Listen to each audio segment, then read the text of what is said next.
Welcome to the Flat Earth Debate Live. I'm your host Nathan Oakley, and if you are new to this channel, or you've not done so already, then be sure to subscribe. Hit the bell notification icon and join button if you'd like to become a Nathan Oakley 1980 channel member and keep up to date with the Flat Earth Debate. If you would like to support the channel, there is a super chat that runs alongside each of these shows while they are live. There's also a coffee, Patreon, crypto and thanks button in the info box below the video. Most importantly, if you'd like to join the discussion, simply mute the page you are currently watching, then click the link in the info box below this video to join the panel and express your views on the nature of Earth. If you do join, please don't swear. If you do, you'll be ejected, and if you are, please don't try to rejoin the stream using sock accounts. You'll be warmly welcome back on the next stream. Please also share the show on social media. Sharing the show obviously increases the live audience, but this in turn increases the chances of a more diverse panel, so please share the show on Facebook and X. Now we are joined by Click OK, Neil, and a couple of people in the Flat Earth Debate Discord server. So welcome one and all. How are you? I'm alright, a little bit miserable. I had a bereavement just before I went away on the sick, so to speak, at the end of last week. So my dad died last week, which was a bit miserable for all. Funeral will be in about a week's time. Fun. So I think after dealing with all that, I just, your body eventually gives out and gets sick. And that's what happened to me at the end of last week. So if I sounded a bit rough towards the middle of the week, that's why. And if you got repeats and were wondering why there was no live shows, that's why. But I was on Ballbusters, feeling a bit better. So, yeah, I'm all right. Thanks for asking, Neil. I assume that was the intonation in terms of your question. Yes, and condolences. And from what we got because we were supposed to go into Omnivore. Omnivore was coolly understood, but, some certain ballers in there like Dawn. Remember Dawn, that numpty? He's thinking of making excuses. So I'm like, is this guy out of his mind? It's like they have no, it's like they're robots. There's no humanity in them. I don't know. Okay. I don't think so. I mean, these people are normies, and he's a normie, right? And no disrespect to him saying that. I'm not saying that to be disrespectful. I'm not saying it to cast aspersions on him being normal. I'm saying he does normal stuff. He probably goes out drinking with the lads, and, from the last time I checked on Dawn Treader, if that's the guy you're talking about, he was flying drones around very, very well. As in, he was extremely good at it. And you're like, cool. He's got an interest, he's got a hobby. Maybe pay attention to how the GPS would work in your drone, to the Cartesian plane of reference for the height above a flat plane. But if you're just in a paradigm where you want the religion of the day to stand true, then you want the religion of the day to stand true. The projected pain that we get from our opponents is becoming more and more clear to me, right? We are feared because we represent the unknown to people who think they already know what the world is. And it's been figured out for them in the form of heliocentrism. We stand to challenge the consensus view that brings them comfort. We all know it's a ball, is what they want to be able to chant. Now, we are flying in the face of that, and it makes them deeply uncomfortable and want to project that discomfort and pain onto us. Well, that's life. You just have to be prepared for that. You have to have some pretty thick That's a good way of putting it. I never thought of it like that. That's how it is. Wow, thank you for the super chat, Duncan McLeod. Oh, I've not set up my thingy. Whoopsie. Let's just do that now. I'm slightly confused. Where's the... Why isn't that button giving me my chat? Okay, sorry, that's throwing me off completely. I've pressed a button that typically gives me my chat feed, and it's not. It's giving me my backdrop. Oh, it's because I haven't popped it out. Oh, okay, that's why. I'll do that now. I'll get to you, Duncan. I promise. I'll shout out your super chat. I really appreciate the support. I'm so poor, as is Neil. Both paupers at the moment, aren't we, Neil? Yeah, well, the good news for me is my daughter was able to have some compassion on her old man and she signed up for Instacart. So I should be able to start doing Instacart again under her name as soon as she clears her background check. So far, so good. I had to use Ingenuity because when you log in with a different number, they want you to take a picture of yourself. So she sent me 3 pictures, and I just held the phone to my wife's screen where her pictures were on, and it went through. So once that clears, I'll be back to work, baby. You dodgy scumbag, eh? Fair enough, Neil. Just broadcast to the world how you're swindling that system. Yeah, we're in a dark corner of the internet, according to some. Who's going to know? Oh, I agree, mate. I don't care. That's why I'm laughing. It's kind of a who cares scenario at the moment with this. For us, this is the calm before the storm, Neil. So the consequences of what we say currently on the show aren't really that high. So we've got 36 people watching. Yeah, my figure's right. It's not 136 people. Even then, I probably wouldn't be watching my tongue. You know, but if it was 1,360 people, then I might be a little bit more concerned. But we're shielded from the world in terms of what we talk about, right? And that has a direct consequence on us, right? As a family men trying to support a family. You Until indirectly. the book comes out. Say again? Until the book comes out, then things are going to change. It's going to radically change everything. What you're getting in this book is nowhere else in Flat Earth books. You're not going to find it. They may allude to it, but it's not broken down the way it's broken down here. Very understandable. The everyday man can understand what's written in that book. So there will be changes. Yeah, I wholeheartedly agree. I said this to my wife, right, while we were going through the process, because I've got to kind of justify us struggling at the moment. I've run out of money completely. So about a month ago, or 3 months ago, I was like, I'll sell microphones and the profits will go to my mortgage. Well, that's all well and good, but I'm still about 550 quid out of pocket. In other words, it hasn't actually generated any money yet.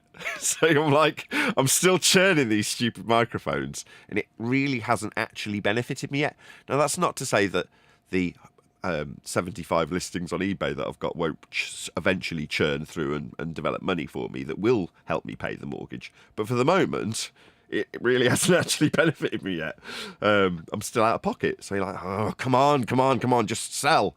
But that means I'm broke, right? Same as Neil, because Neil was like explaining that a contributor, specifically Jardo, got in touch and sent me PayPal money when Neil had had a car accident. But apparently I hadn't actually read the message that was alluding to send this to Neil, and I hadn't, or not that I can recall, or whatever. For whatever reason, there's been an amount that Neil was expecting that he didn't get when he had that car accident that I was unaware of. So I've got to find out from Jardo at a point where I'm really broke. But in either event, right, we're both kind of scratching around for pennies at the moment. And I'm like, well, if I owe you some pennies, Neil, then I will give them to you because I feel your pain. You know what I mean? What little I do have, I'll scrape together and give you if you're owed. Yeah, but I don't like that because you put that whole thing together for me. So if you didn't do that, I would have been up Schitt's Creek. Excuse But by the same terms, but token, that's Neil, the it's fact. like what I'm doing in not Discord, in I will keep wanting to say Skype, but it's Teams, is I show people some of the successes I have now. In successes, in terms of flogging microphones, right, my successes are actually the buying side. That is to say, look how cheap I've bought this for. But as far as the onlooker's concerned, it's just me spending money. So people would look in and go, what? You're bragging about the fact that you've got this item for £50. It's like, yeah, I have. I'm really delighted. I can probably sell it for 75. I'm over the moon that will sit on my stock list till it does sell and hopefully generate a half decent profit. Well, that's where I'm at with a lot of different things. But it looks like I'm spending a ton of money because I am. I've spent £4,000, right? I keep keeping track of the money that I'm spending as Nathan Oakley lowercase. I'll explain what that means maybe some other time. But yeah, I'm keeping a close eye on it. And it's like, at some point, I've got to be able to turn around to my wife and go, look, I am actually paying the mortgage with this. I've got to shout out a super chat because that's more important because that is actually covering the mortgage. Another shout out to Duncan McLeod. Instacart is great. Meet tons of lovely chicks at home. I love it. Absolutely love it, Duncan. I don't think that's the inference from Neil, but I'll take it as it's come via a super chat. Thank you very much.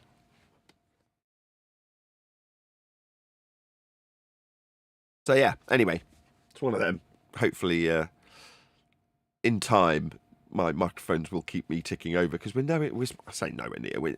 We're not at the end of the book, but by near the end, right? I want to be passing it on to the publisher and saying, "Can you go over it with a fine-tooth comb as well? We have already done it 5 times." So, can you go through it now? Just make sure that the I's and T's are actually crossed and dotted, and then we can actually publish the damn thing. At which point, I can then not publish it, hand it off to the voiceover artist who's going to do the professional version of the audiobook version of the book once it's complete. Obviously, you can't read it until it's been ticked off by the publisher and he said, "Yes, I'm happy for this to go into the book form." And then it needs to be verbatim, word for word, professionally read by the voiceover artist who's offered to do it for free, but he will need time to do it, so that simultaneously there can be a book version, an ebook version, and an audiobook version all coming out all simultaneously with a launch date, a bit like the Black Swan, like 1st Jan 2020. Now, ideally, it's going to be sometime this year. That's what I've basically said and alluded, and I'm pretty certain that's still going to remain the case. But you know, the book will, as I explained to my wife, I think that's where we join this discussion, make a difference beyond me. Yeah, me and how long I'm here and what I benefit from it financially is kind of a short-term thing that I'm desperate to get to, but is irrelevant of the book as an entity. What do I mean by that? Think of Parallax. Where's Rowbotham? He's dead. Does he give a shit? He's not making a dime, is he? Right? But the book has surpassed him as the man, hasn't it? This book is that. Now I'm having to break that down to my wife when I'm like, "Yes, I am run out of money." No, I can't give you any money for that petrol because I've run out of money. But no, I can't get the book to just come out now because this book is more important than me and just the money that I'll get out of it. Right? It's grown beyond that. Yeah. So the way I put it to her is, 100 years from now, there's a good chance that our grandkids might take a royalty from this book if they retain the rights to it, right? If they can keep hold of the publishing rights, because it'll still be sold then when I'm dead. Therefore, the importance of getting it right now is higher, and each time that gets noted, the stakes rise and people want to go through it again and polish it one more, give it extra clean. Now, fair enough, you want that extra polish on it every time, and each time you go, well, this is now a more important book, the stakes rise, we better polish it some more then. That has got to end sometime, and we are actually at the end of that very drawn-out process of polishing, and rewriting, and redrafting, and repolishing, and redrafting, and repolishing, and rewriting.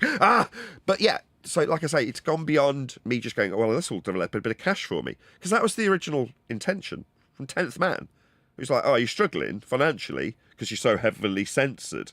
I'm like, "Yeah." Well, it's like, "Well, what about getting a different revenue stream from a book?" I'm like, "Yeah, sounds good to me. Let's write one."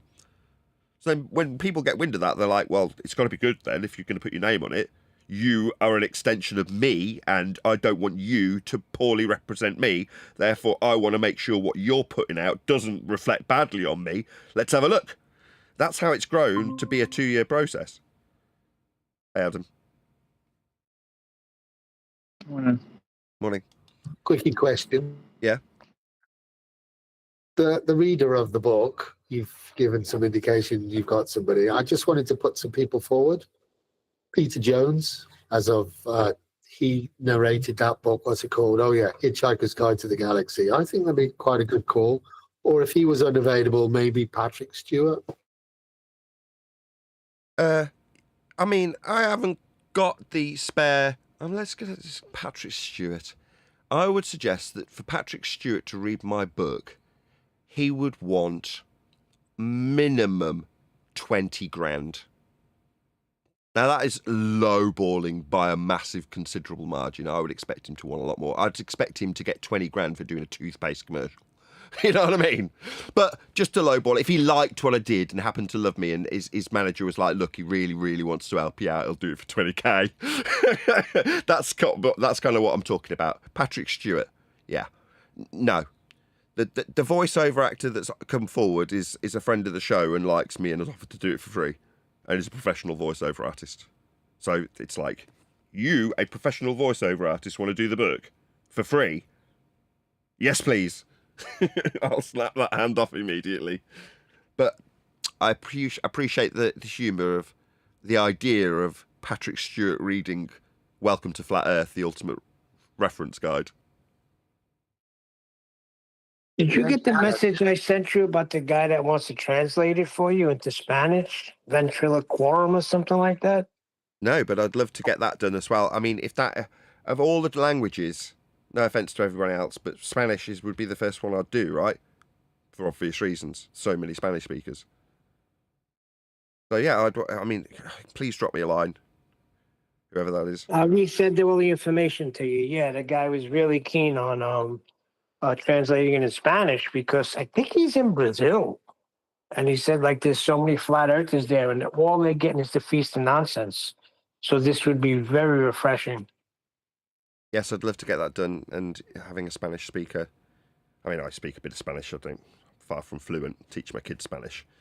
But I need somebody professional in terms of translating so that they can get the sentiment across in a different language. I need somebody who's... I would ideally hope for a native speaker to do that, to do that job. In other words, you'd want English to be their second language so that they absolutely nail the sentiment. I'd be really concerned about that. That'd be something else. You're stressing me out, Neil. I'd really worry about that, actually. Whoever the guy is, right? I'm sorry, I don't know your name. I've only just been informed of this, right? I appreciate it, but that would heighten my stress level because of what I've just alluded to. Upon translation, I'd concern myself that it would lose something, potentially. I'm not saying it would, but potentially you could lose some of the sentiment, some of the notions that are quite complex that are being put across in English. You don't want any of it to get lost in translation, right? It's critically important that it remains contextually perfect. So I would sweat that a lot. You know what I mean? It'd be like, oh my God, I better brush up on my Spanish so I can get involved in this because I don't want it to be wrong. It's like now, it's one where as much as you and Brian take the mickey, it's not even your book. Well, QE and Adam do their thing, and yes, they've had a lot of input. But my point isn't that it isn't my book at this stage. It absolutely is. But I'm still hanging around, listening and paying attention, even when I'm ill, right? And I'm sure you noted that, right, Neil? When at the one point that QE went, is our absentee landlord actually here? And then said by name, are you here, Nathan? You got, yeah, I am here. Right? Because I'm paying attention. The guy's from Spain. I'm sorry. He's not from Brazil. He's from Spain. So that means he's very affluent in the Spanish language. That means he must know Spanish pretty well. Of course. I'm not worried about him really not knowing. Let me just make that clear. I'm worried about me not knowing. In other words, I'd want a Domino's pizza. Can I help you? Just one sec. No, we don't do them with meatballs. No. Try Papa John's, thanks. Thanks for the super chat. What was it? Morgan Freeman, what? Misfit FB850. Thank you very much for the super chat. Morgan Freeman reading it would be epic. Yes, absolutely. Yeah, that's everyone's first choice. For any voiceover work or any read of anything ever, Morgan Freeman would be everybody's first choice. Let's just be honest about that fact, right? Can't get Darth Vader.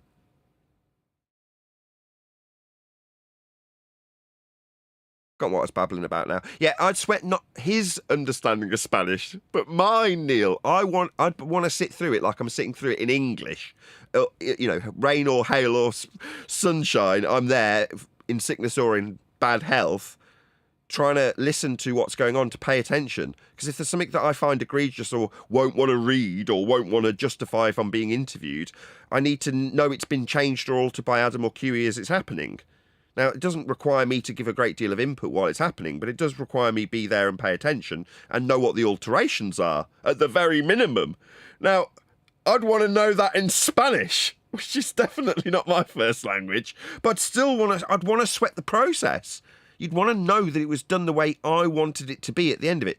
And by extension, all the people who've helped me, like QE, I would therefore represent them in terms of making sure that what they've polished, that you don't want any of that gleam to come off in translation, right? And I've kind of got a certain degree of responsibility to make sure that's the case if it gets translated into a different language. So it's not like I'm going, I'm worried that you can't speak Spanish properly. No. I'm worried about me not being able to understand how it's getting translated and if any context is getting lost. So I'd be quite worried about that. Yeah, not also that there's a lot of Globers who speak English and they still couldn't really understand most of the concepts. I don't know. How do I say this without making all of our opponents feel like I'm complimenting them? I think... How shall I put this? Let's just come out with it. You've got to be slightly more intelligent than your average baller to be here trying to get pain relief. In my humble opinion, that does infer that your average baller here watching us is smarter than your average Dumbo, normie, flurf who isn't here. That it's too much for them to bear. So...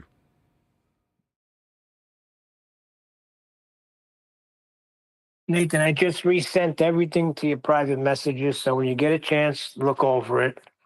And I understand your concern, but we have to trust God. We're doing a good work here. Yeah, speaking of which, I watched a video. What was it called? Dangerously Anointed, I think was the title of the video. And it's another one where, reminiscent of Math Powerland, it just played. Now, I don't know if I fat-fingered my way to the video or if it just ended up on autoplay or what, or if I selected it. I can't remember how I ended up watching this particular video. But being titled Dangerously Anointed, I feel will direct the audience sufficiently to find this video, which I'm not going to look up now, because I can't do two things at once. I'll put my iPad back down. So I'll just keep talking about it. It's one of those, there's lots of people who like to use Denzel Washington when they're making a hard-hitting point in a video that's narrated by AI. So you get a lot of Denzel Washington videos out there. But this particular narrated by AI Denzel Washington video about being dangerously anointed was talking about people who find themselves with, you know, I don't want to say violent opposition, but strong opposition, are, in the view of this particular videographer, often on a path set by God, and recognition of the struggle and strife. And in the video, there was even examples given using Jesus Christ himself in terms of the struggles and opposition that he faced as the Son of God. So when you put that into context, you go, yeah, being braced against and finding yourself with what seems like very difficult obstacles to overcome, for example, but not limited to the censorship we face here on YouTube, 71 people watching. At that point, with 71 people watching, I now start thanking the people in the chat for sharing the show. I know that that number's only been achieved by people hitting the share button. So thank you very much, people who are sharing the show. I really appreciate it. If you haven't shared already, that's why we've got 71 people watching to chat in the chat room with. Please share the show if you've not done so already. Again, I've lost my track talking about the fact that we've got 71 people watching. Oh yeah, the egregious censorship. Why would we need to be censored? Why would we have the most crass and despicable, despiteful, horrible opposition to what we do here? Well, that's because we're bracing against the control of man in a world that they don't control. You know, the men who think that they can keep the whole of society under control with lies like heliocentrism, you know, they're not going to be seeing eye to eye with God, let's just put it that way. And they need people to oppose them. So who's God going to put in their path? Well, in the case of this video, suggestions, people who are dangerously anointed. And in that case, it's us, with what we do and what we have standing in our way. And the path that is opposed by many when we tell the world Earth is measured flat, exactly as it presents itself and is measured. Well, that has led to many a Flurf being told what they should be or should not be doing in terms of reproduction, let's just say, or how their time here on the face of the flat earth we measure should perhaps come to an end. Things of that nature. You get the general idea. That's what we have to put up with as Flurfs for telling the world that it's measured flat when it is. Well, Yeah, I agree. It's like when you said going back to basics with science. Doing what you're doing. Why I say, you have to trust God, because I believe we're doing God's work, because there's no ball in the Bible. So we're getting back to basics. We're taking back Genesis in the beginning. What happened, how it was created, what were we created on, that it is flat. So that's important. That's why I keep saying, mind your tongue. Let's keep it proper. We don't need to use the language we used. Just telling them that Earth is measured flat is pouring enough salt into their wound. I'm not out to pour salt into anybody's wound, though. That's not what I'm about. I mean, I've picked a subject matter for almost selfish-seeming motivations, right? I want to feed my family. It's a job. And I want to be a YouTuber, and talking about flat Earth is a evergreen subject. These are my justifications for covering the subject. Now, as it happens, I'm met with opposition that's stronger than expected for this evergreen subject. So I've got evergreen opposition. Okay, well, why am I on this path? When I pick something to specialise in, a bit like with microphones, it just ends up being something that you end up doing. I ended up going, flat Earth, yeah, that's an evergreen subject in a overcrowded videography world of computing and programming and stuff that I could potentially do that already had hundreds, if not thousands, of videographers already making videos on the subject. Strictly speaking, the same is true of microphones now. The fact that I've got a ready-made audience that some of them are going to have an interest in mics, so I can actually have a modicum of success with a different subject, is nice because I've got an audience. But if I was to start out on the path of videography with microphones, I'd have failed miserably. I wouldn't be doing it now. I can do it as a sideline because I've built up a flat Earth community around me, amidst the censorship. So even carving out a tiny degree of success on YouTube with an incredibly dedicated community, is a win. Now, is it the typical outside onlooker's view of a win on YouTube? No, that would be me having 1 million subscribers, wouldn't it? And the ad revenue keeping me in a Lamborghini. That would be a win by the view of the outsider. But that's not very humble, is it? Yeah? That doesn't keep me close to my family. If I'm out driving a Lamborghini, potentially killing myself, wrapping it around a tree. So, as far as I'm concerned, I get by, and it's just enough. And I do appreciate the life I do get to have. I'm extremely privileged having enough financial support to homeschool my kids. That's a huge financial burden. Now, I'm not going to bleat about that. I've very much made that decision along with my wife. And I am absolutely privileged to be in that position. Most people, when they get old, go, I wish I'd spent more time with the kids. I'll never say that. The little sods. I'll probably say I wish I spent less time with them. No, I'm only joking. I love them both dearly. But I'm lucky to be spending all the time I get to spend with them, even though I'm poor. Maybe that's partially, one of the reasons why I should say, are so poor. But we're blessed to watch our kids grow up, as most people bundle them off to school so they can do the 9 to 5 to keep the money keep coming in a fashion that they deem societally acceptable. Now, am I below that? Probably. I don't know if I was to assess it based on people included below the poverty line here in the UK, and I'm certain there's people worse off than me. Therefore, I'm probably just average, right? Why bleat? Get to see my kids all day. I'm a videographer. I'm sat in a nice comfy chair in front of a camera talking about my book that's getting written and my multiple streams of revenue that aren't quite enough. I should get over myself. You know what I mean? So that means that God's looked after me. I should be more grateful. Well, I take it back. Not that you're pouring salt into their wound, just the fact that it is salt in their wounds. You can't get around it. It's measured flat. They know it. We all know it. They fight against right-angle triangles. I mean, that's retarded. But it's salt in their wound because they know that Earth is not a globe. Never was. Well, it's not about making that the subject matter. The subject matter has been turned into whether or not a counterpart, opponent, us, flat earther, believes Earth is flat versus the belief that we're on a ball derived from flat Earth measurements. If you can make it as little about Earth being measured flat and as much about belief and how a reified into existence based on flat Earth measurements globe may or may not work, then everyone's arguing about it, which is far better than just taking the loss immediately because we point out that's how Earth's measured, that's flat. So the guys that want to deny it, the guys that you're saying, you know, in this example are the guys in pain, right? Ball-believing counterparts that deny it. You used Dawn Treader in the example in the pre-show.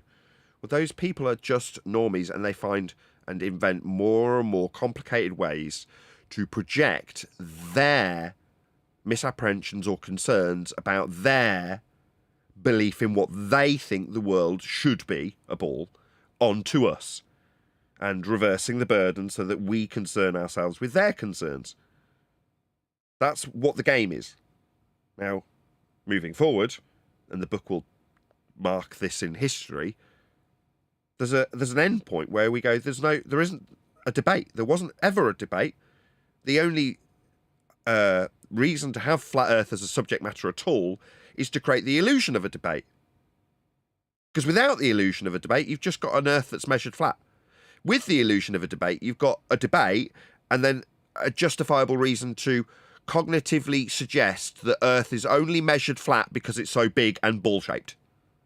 But you can't have people cognitively do that of their own volition unless there's an idea that the belief of a ball versus the belief of a flat Earth is affirmed by measuring Earth flat, but only because it's a really big ball that we can measure at 8 inches per the mile squared curving. But unless it's practically applied to the flat Earth because it's really big. That kind of do-si-do round in circles cognitive dissonance is only achievable if there's a perception of a debate. Therefore, you need players in a debate. You need Simon Dan, you need Dave, you need Jaron, you need Whitsit, you need Professor Dave, you need Dave McKeegan. You need all of these players to play the game. What are we? We're not players. We're not even the referee. No, Go on. we just point out that Earth is measured flat, and that's the problem. See, when did all of this crazy stuff start happening? Right when we got down to bad measurements, because when you measure something, you know, right? Once we started constantly bringing that up in every show, we talk about the measurements. All of a sudden now you got this 24/7 flat Earth sun constantly in Antarctica, right? Now you got this. Now you got that. Now they're coming out with this. It's like a game. When a team is losing, they try all different tactics to try and get back into the game. And that's what they're trying now. Why didn't all of this stuff happen before? I get you, but I say there is no game for us. So the illusion that there's a game to be had is what going to Antarctica, measuring the sun above a horizon that's flat for 24 hours does. Us saying you're measuring the sun above the horizon with elevation angles that are flat Earth prerequisites. You're travelling in a direction that's flat Earth only, south. All of these distances and journeys take place on Cartesian grids that you measure and travel through that are necessary to find your way around the world, as we do. You know, we measure and travel, navigate, fly, sail, flat. That's how the world's dealt with.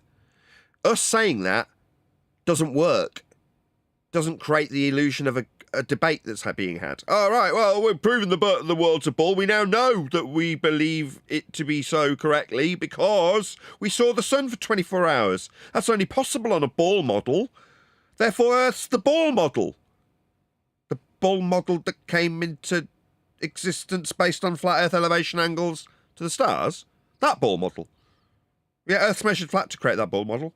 Why would you want to reify that into a world that you're standing on when you can't stand on it? You only stand on it if you stand in it, if you understand how it works. The idea that we're standing in a ball with the stars wrapped around us is a reasonable mathematisation of the patterns that the lights in the sky create. When we measure Earth flat with them, we can create a ball and suggest that that model is a way of tracking and looking at the stars. But you're reifying it and saying we're standing on it. No, we're not. We measure Earth flat. We navigate Earth flat. We build on Earth flat. We sail across Earth flat. We fly over Earth flat. So what the bloody hell are you babbling about, you religious fundy zealot? Oh, you want to believe the Western world culture's control mechanism. And when you defend it, you become that bleeding empath that's being controlled by some narcissist, making apologies for the lies of the narcissist. Well, the Western world's controlled by the religion of heliocentrism, and that filtered down from the church garbage, reified into existence that we can stand on rather than in, is apologised for by many. And when we say, well, your apologies for this world that we can't stand on, only in the maths of Copernicus and heliocentrism, requires we measure Earth flat, we get condemned. Because it doesn't comport with the world that they're told, at a surface level, no pun intended, is capable of being stood on when curving, but ultimately still measured flat, but that's because it's only, you know, a really big ball. That kind of crap. We don't play that game. We haven't played it for about 2 years. We go, no, Earth's dealt with flat, measured flat, sailed on flat, built on flat, navigated flat, charted flat, flown over flat. So what part of that is curving isn't a question we need to ask. No, but it makes us public enemy number one. And that's why they're doing all these little tactics to make it appear like there's still a game, there's still a fight, there's still a debate when there is none. Earth is just measured flat. Get over it. How many times did Jaron say it the other day? We went over his video. Every other word out of his mouth was measuring Earth flat. Yes. So us pointing that out isn't going to be conducive. You asked me the other day if Jaron responded to my message. I've still got an open line of communication with Jaron Campanella, and he has ignored me, saying, you know, would you like a debate now you're a baller? Now he can't have one, because what's he going to do? Agree with me? Earth is like a Home Depot. We just don't appreciate how big balls are. What, when we measure Earth flat? No, I'll just point out that we measure Earth flat to Jaron. He'll agree, and then I'll ask him to give me a measurement that isn't flat, and he won't have one. And that'll be the end of the discussion. Any creation of an illusion that we have calculations will all require flat Earth measurements. We've already pointed them all out. Here's a diagrammatical example of how a Polaris measurement for latitude would be capable of description from within a ball, not on a ball. The latitude system takes place with respect to a flat plane of reference. That's how the world has been charted and mapped. That's how we found the new worlds. That's how the world is dealt with. Now, the fact that you can create an illusion of a ball wrapped around it and paint a map onto it doesn't mean that you can reify it in the way that the Western world currently does, and then projects their fear of it not really being that ball that we don't stand in hell. What do I mean, if you don't understand this? Look at any depiction of orbital motion. The world as a ball moving around the sun is a Copernican invention by the church. Now, that invention requires that the mathematical description of Earth as a sphere moving around the sun has the direction, orientation, and plane of reference through the middle of the ball. Not on it. That's not how orbital motion works. You're taking elevation angles from within a ball to a celestial dome that's also been mathematized from two planes, the sky and ground. Now you can create a compass view of the star that's at the horizon at 0 degrees and behind you at 180. Then you've got an effective protractor view of the angles to every star in your vicinity over and around your field of view. Now if you create that as a star map and project the world that is flat and measured as such onto a ball that you've created around you, you've effectively painted a map onto the compass you measured the stars with. That's all you've done. But the world must be measured with those angles on a flat plane to create the plane that moves around the sun. You're talking about a plane of reference in the centre of a ball that has a map painted onto it, moving around the sun. That's why the line, the circle that's going around the sun, goes through the middle of the ball Earth you think you're standing on. That's how the motion's described by Copernicus. Inside a ball. Why? Because the original origination of the angles to create that view were taken from the plane inside the ball that you've now got moving around the sun. That's where he gets his elevation angles to the stars to create that inference of heliocentrism.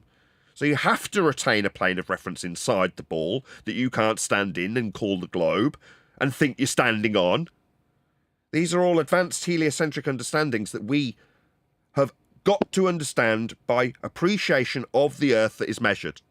Flat. In all instances, for everyone without exception.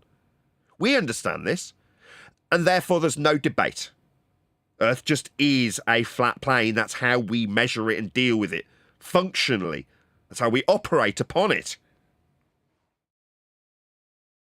And that's why all you Witsit fans, there's no excuse for you, because he could have ended the argument right in the beginning, and he never did. He never focused on the measurements that Jaron kept going to.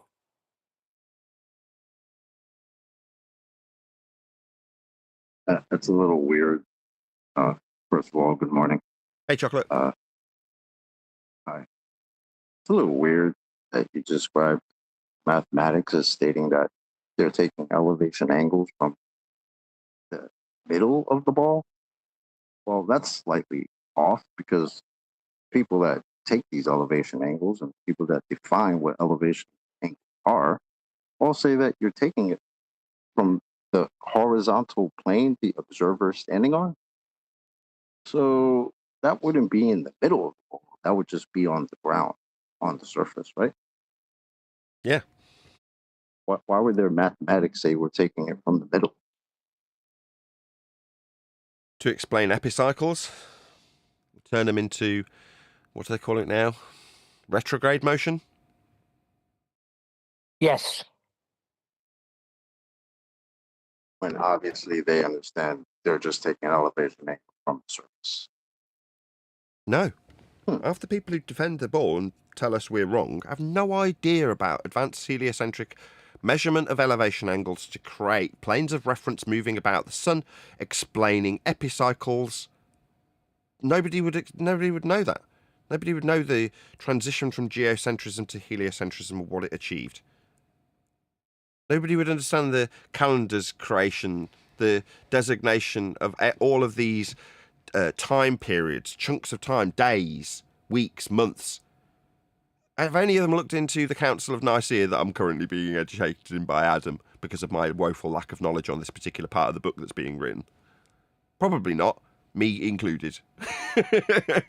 I'm only just finding out about it. But nevertheless, the point being, there's advanced heliocentric understandings to how the process that creates the angles, that creates the models that can be put mathematically in motion around the sun to explain epicycles with retrograde motion is something that we all appreciate. More importantly than any of the advanced heliocentric understanding is the flat Earth that's being bleeding measured. That's the first thing that happens, isn't it? Well, everybody will understand when they buy a copy of that book called Welcome to Flat Earth by Nathan Oakley.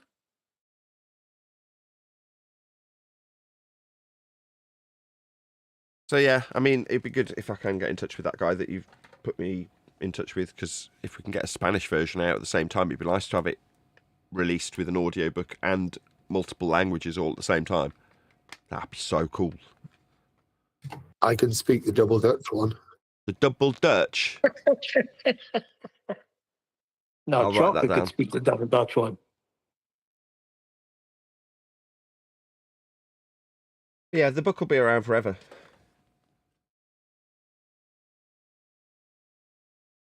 And I would expect and anticipate going on a bit more of a tour basis once it's out. That's to say, I'll have more work. A global tour. Yeah. Global tour promoting the Flat Earth book. That's funny. Yeah, global tour. Exactly.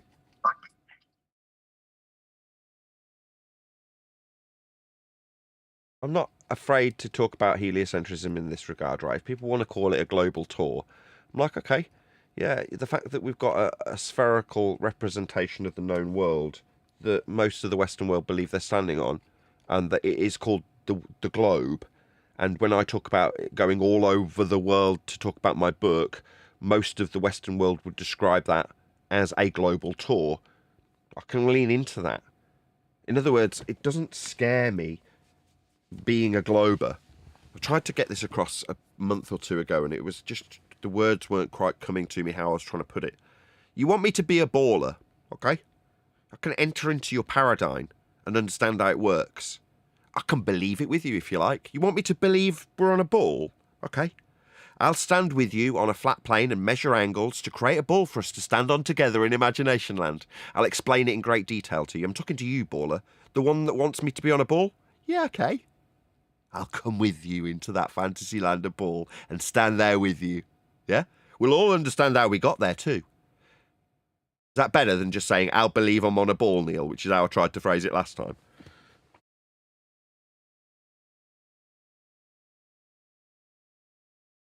I can believe as you believe. I can stand shoulder to shoulder. You want a Jeronism scenario where Jeron's back on the ball? I mean, that might be a step too far for me. I'm not going to be capable of being on the ball. I can be in the ball with you. Yeah, I can do that. I can believe as you believe.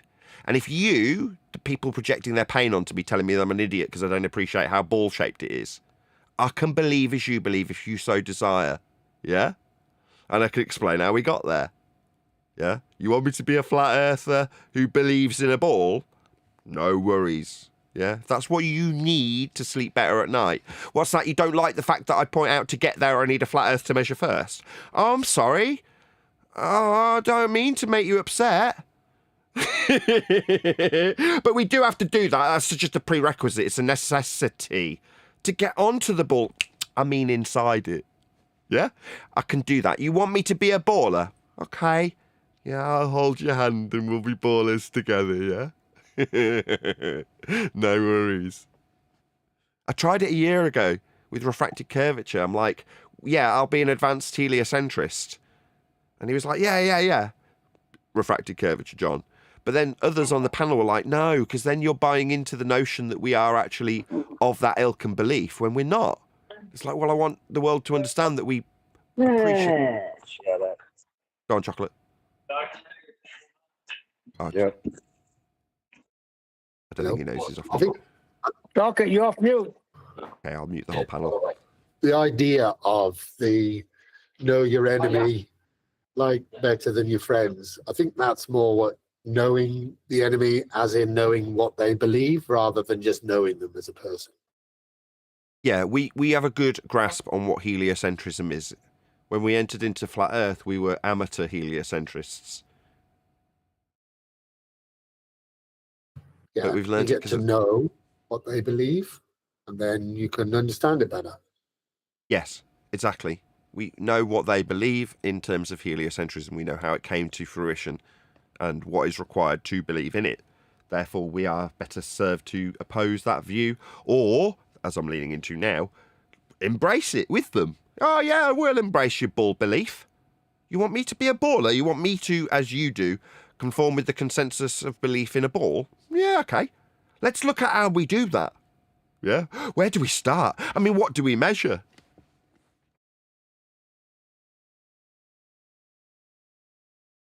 Sing it with me. Earth is like Maybe Home that's why Depot. ballers get so angry, because we know things better than they do. That's like Neil saying you want to, you know, what was it called? Pour salt into the wound. I don't want to do that. That's not my desire. I have no desire to make people feel bad. No, I It's understand because that, but it just we don't need them. The paradigm is already out there. The story already exists. It's not them that's our enemy. It's the story that's made to be what our reality is. So we don't need them. They're the representatives who have decided to defend this crap. They're not the real enemy. The enemy is just a story that's made to be our reality. That's the problem. you just missed what I was saying. I'm not saying you're trying to pour salt in their wound. It just is, Nathan. I mean, maybe. I mean, if you're saying as a byproduct,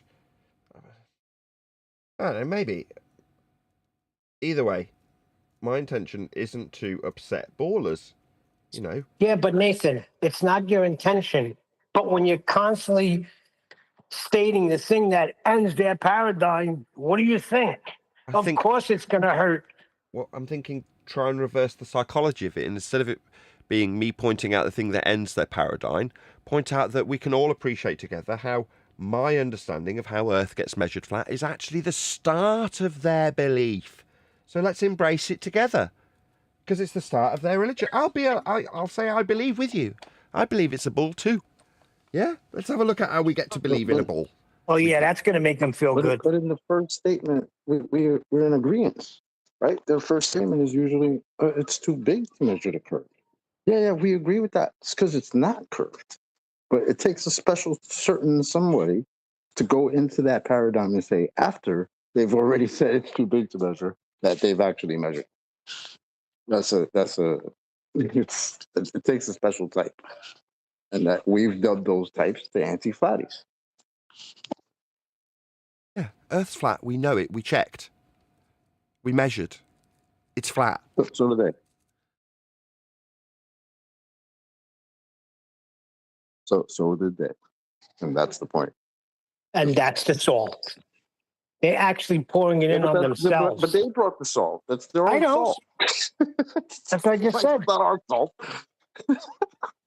No, it is, but they're pouring it on themselves. Look, Karen poured it all over himself the other day. But with it, whether it's controlled, which it probably is, did not jump on it and hold him to the measurements that he just claimed with degrees and angles and heights.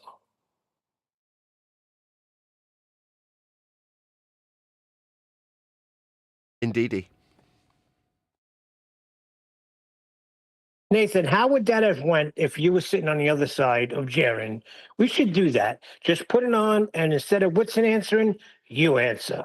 It would be over in 30 seconds. Well, we did do that. So if you want to hear exactly that, go and check out Quantum Eraser YouTube channel and the most recent live stream from that channel, which is Ballbusters Live, which came out on Saturday. And that is precisely what we all did together, which is go through the Whitsit and Jaren back and forth.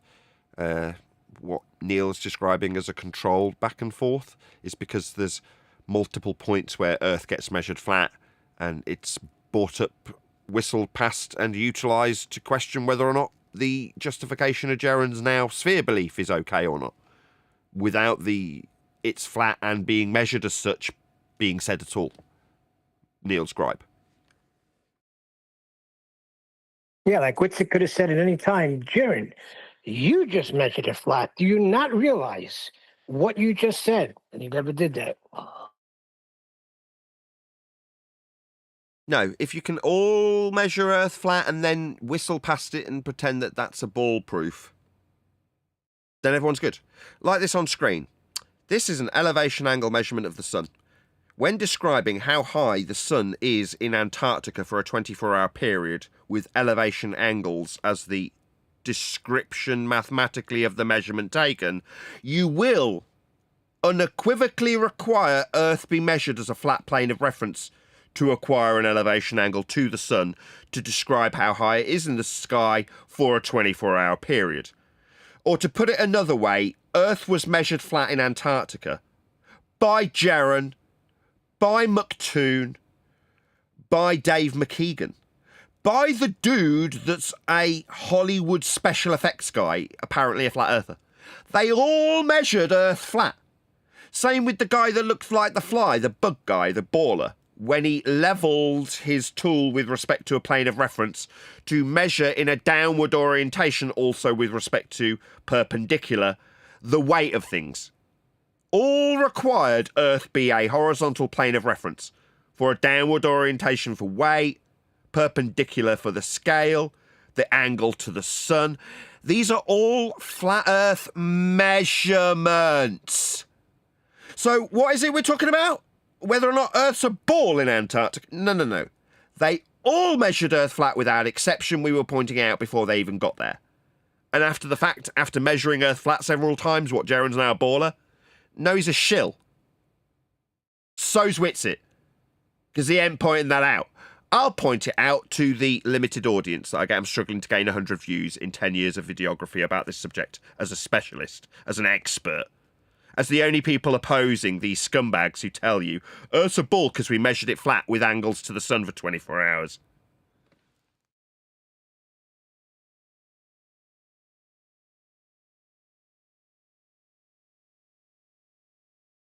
So yeah, we are all dangerously anointed. We're on the path. I like that. Yeah, hopefully a few people will dig out that video. If not, I'll see if I can dig it out for tomorrow's show. I'll play a few sections of it. You get to hear AI Denzel Washington.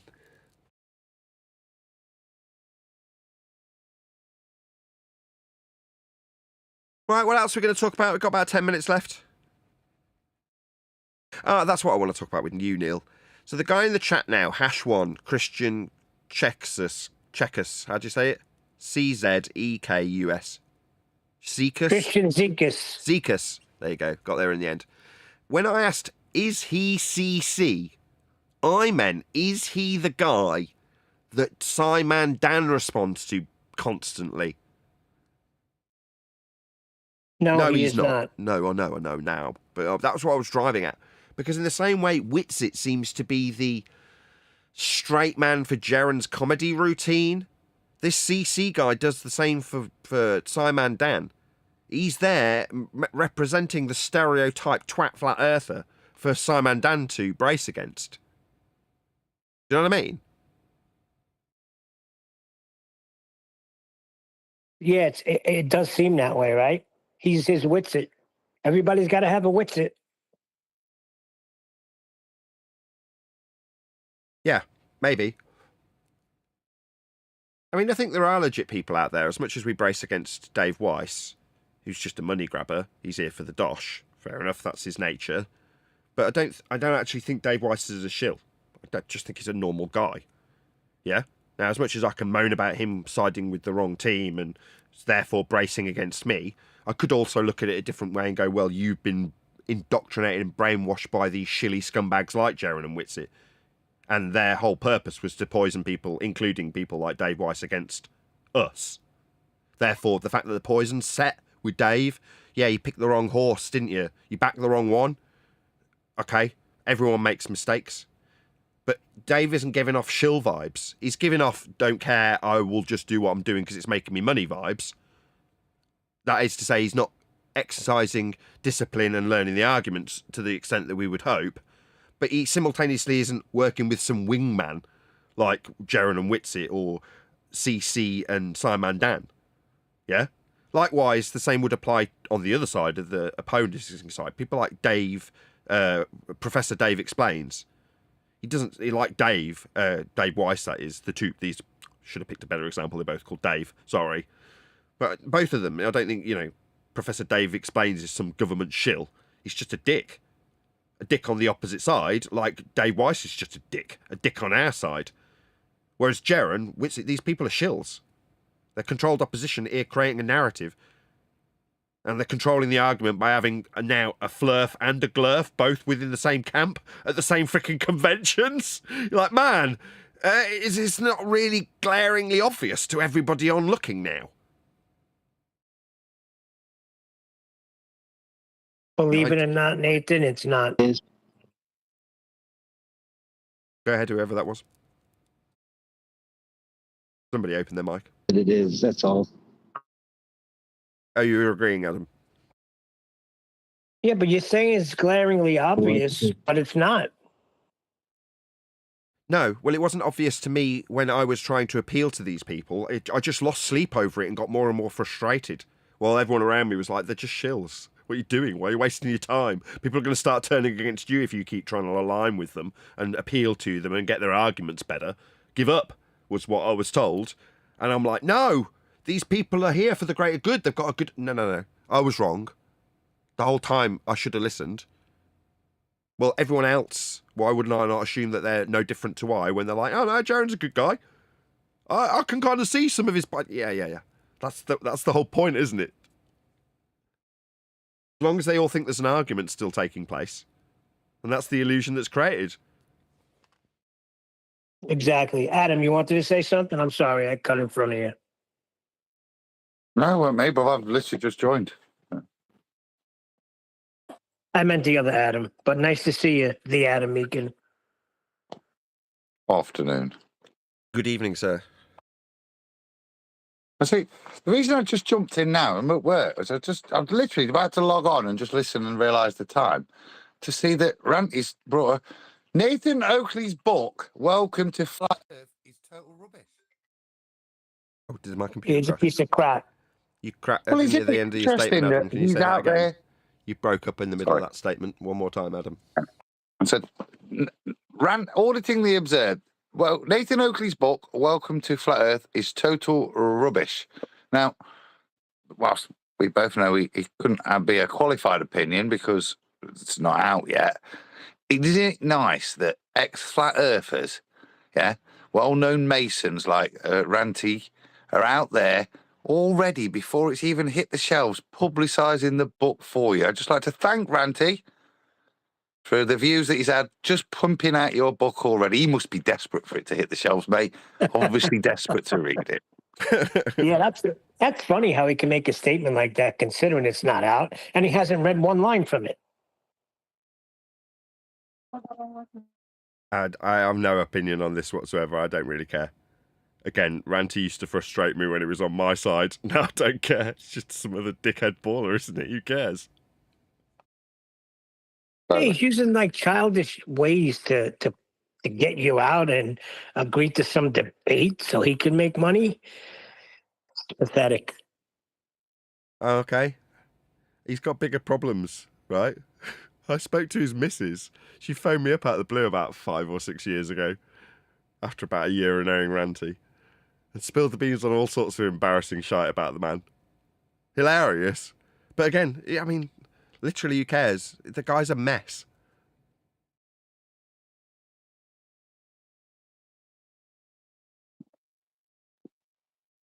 It's interesting that he returns, though, isn't it? But for another failed attempt back at it, shortly after everyone else was jumping on the, let's say, Oakley bandwagon. All right. Where are all your mates, You get Ranty? attention when you're over the target, don't you? And this, look at it. Look, you see, clearly it's triggering him, this book, isn't it? It's not even out, and people are making YouTube videos about it. Awesome. Like you say, no such thing as bad publicity. Well, there's 106 ballers who are now aware that you're bringing a book out, Nathan. Pretty sure flat earthers aren't watching them. And they can't wait. I'll tell you what, groundbreaking. I can't wait. Let's get to work. Indeedy. All right, any last remarks before we round out this live show? No?